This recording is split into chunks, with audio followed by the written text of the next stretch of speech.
I love great conversations. Hi, my name is Angel Jones. Thank you for joining me on 12-minute convos where I help you create a brand of your own unique, real self.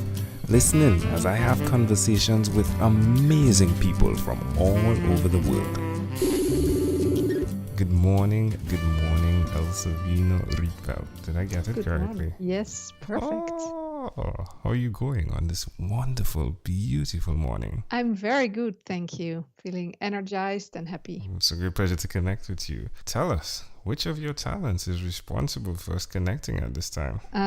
Well, that would be that I am currently working as a confidence trainer and getting these tools for myself 5 years ago because I was so afraid of standing in front of the camera really changed so much for me. So that's really something a talent that I'm developing over the years and I'm really grateful for. That's amazing. So who did you learn that skill from? That skill of getting in front of the camera? Well, I did a training with Rachel Jane and Dada Groover on feminine presence, actually. And with these tools, I got to be more myself because I think authenticity is very important and not to be so self-conscious. So also in front of the camera and in front of an audience, actually, I could just be myself and feel comfortable there. Just like you're doing now, right? Yeah, exactly. Though there's no camera on, but still. Yeah, definitely the record button is on, right? Mm-hmm. All right. So tell us the benefits of doing camera work versus only audio, please. Yeah, so I wanted to be an online entrepreneur. As you probably hear, I'm from the Netherlands, and the Netherlands is a very, very small country, and not many people speak Dutch. So my dream was to share my tools and my knowledge. I have many different backgrounds, so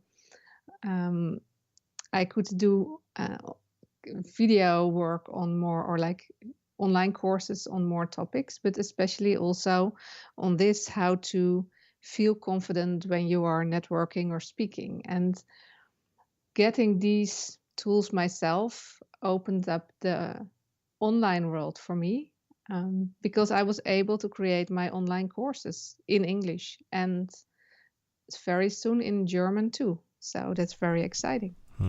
So English isn't your first language? No, it's my second language. Wow, you're doing an awesome job of speaking English right now. Wow. Thank you. Yeah, that's pretty awesome. Wow.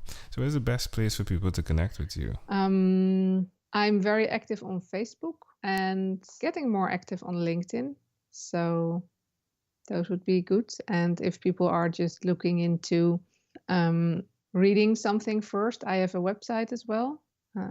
And because nobody else has my name, 2 years ago, I was still able to get elsewine.com available. And again, Elsewine is spelled Elsewine.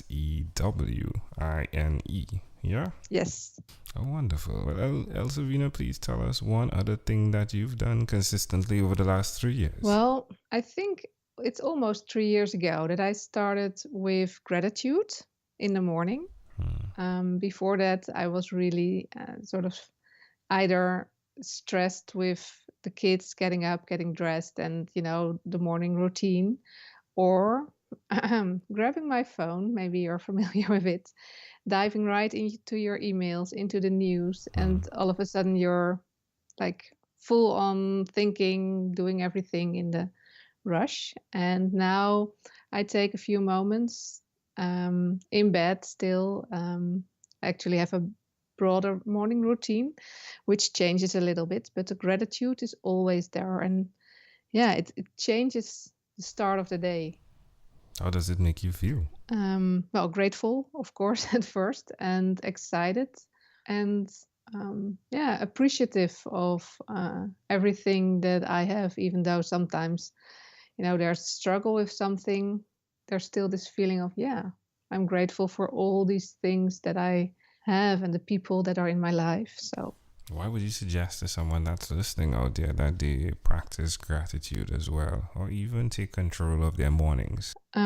Because it has a huge effect on the rest of the day. I think it's it's really the preset, and of course there will be things happening during the day, but when you start off on a positive note, you just step into the day so much differently, and very often it has a positive effect throughout the day. So it could be a very good thing to do, and whether it's gratitude or meditation or journaling, that people find something that is really suiting you as a person, to not grab your phone at the very first second that you wake up. Yeah, I know the feeling. Guilty. Yeah. Yeah. I sometimes fall into the trap still, but Yeah, it's I think with me it's seasonal. It definitely is. Right now I'm in the season of turning around off my bed and getting up to have a conversation with Elsewine, which is on the other side of the world. But it's cool. It's not that bad right now. Elsewine, let's switch gears for a moment right now, and let me invite you into my time machine that is surrounded with beautiful, warm, blue Caribbean water. Elsewine, what is your earliest childhood memory? well, that has nothing to do with Caribbean water and warmth, actually. It's I was thinking on it, and one thing that stands out is that I was in Switzerland and I had skiing lessons. So it was in midwinter, beautiful mountains, a lot of snow, and we had like daily. We were learning how to ski, and at the end of the 2 weeks, there was a race. So there were some poles in the snow, and you just had to go left and right around them. And then I actually got a medal out of it, where there was a little deer on skis, that was printed on the medal. So that is something that was a very clear memory for me. How old were you? I think I was about 6 years old. Why do you think this memory is so clear?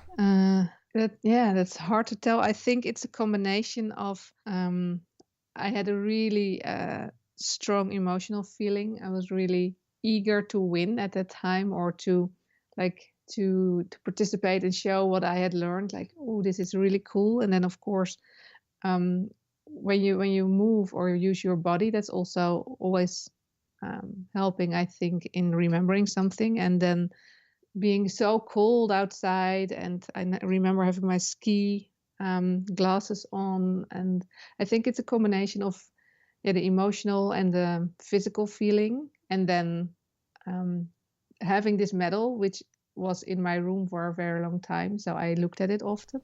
I think that's a combination of it. All right. Can I offer an interpretation to the thought picture you created in my mind? Yeah. Can I? Okay. Yeah. All right. I love the idea of the confidence that it took to do what you did, firstly. And secondly, I love the idea that it's visual, right? Know that you are the person that is helping with the confidence in the visual space. And thirdly, I love the idea of the deer, and the deer being such a quiet animal, but yet so beautiful to look at. And you being the person now that is bringing that beauty to the camera, and the confidence that's necessary to do that, is totally fascinating to me. Yes, and you know what? Can I say something? You was just saying this. I have been describing myself as a former deer in headlights. Wow. When it came to public speaking and camera. Oh my God. Wow, that's amazing. That is amazing. Yeah. Now, the last thing I wanted to say is it's just beautiful that you get the medal. Yeah. So at the end of it, despite the challenges, despite the obstacles, despite the coldness that you can feel, it's amazing to see that you received the medal, the prize. Pretty amazing. If we fast forwarded to when you were 12, what was your favorite song? Well, I grew up with my mom, and she was only into classical music. So just around 12, I started doing some things on my own. And back then I was listening to Madonna and singing the Papa Don't Preach. I don't know if it's even called that. I'm not good with names of songs, but I was singing that a lot. I didn't know what it meant. Because I didn't speak any English. I was just sort of pronouncing all the syllables the way I heard them. Fascinating. Papa Don't Preach. Love it. Well, my friend Elsewine, we've reached our destination, but before we get off of this time machine, there is a small declaration form, so it's yes or no on this particular run, probably just a bit more. We're going to move pretty quickly here. Are you ready? I am. Elsewine, have you chosen someone to pass on your skills to? Well, for now, I feel I'm passing them on to my clients for them to work and increase with their confidence as well. Are you married? Not officially. I'm together 19 and a half years. All right. Do you have children? Yes, 2 daughters. All right. Do you believe in God? Not as such.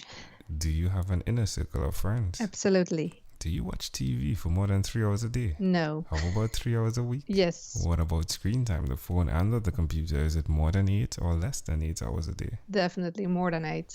If you, Elsewine, had to share with us your own unique real statement, what would you say that is? A statement that represents who you are. Be yourself. Elsewine, this has been a great pleasure. Before you leave, is there anything else you'd like to share with our amazing audience? Well, yeah, maybe elaborate on that very short statement, being yourself, because I truly believe when you are no longer projecting or feeling you have to be something or someone else, and really just be yourself and let that out, that is what people connect with, and that is what they love actually about you. So you don't have to be anything else than yourself. Elsewine Rietveld, thank you, my friend, for being on what is inspired by 12-Minute Convos with Angel Jones. Thank you very much. Thank you for being on 12-Minute Convos with Angel Jones. Stay tuned for more from our advertisers. Diabetes is a mountain pandemic. It's a disease that's not acute but chronic. Similar to this rhyming method, I have simplified the definition, the signs and symptoms, and the complications of diabetes for both adults and children in my books, Poems for Patients, A Focus on Diabetes, and The ABCs of Diabetes for Children. These books are available on Amazon.com, and for more information, you can visit my website, poemsbyaj.com. That's poemsbyaj.com.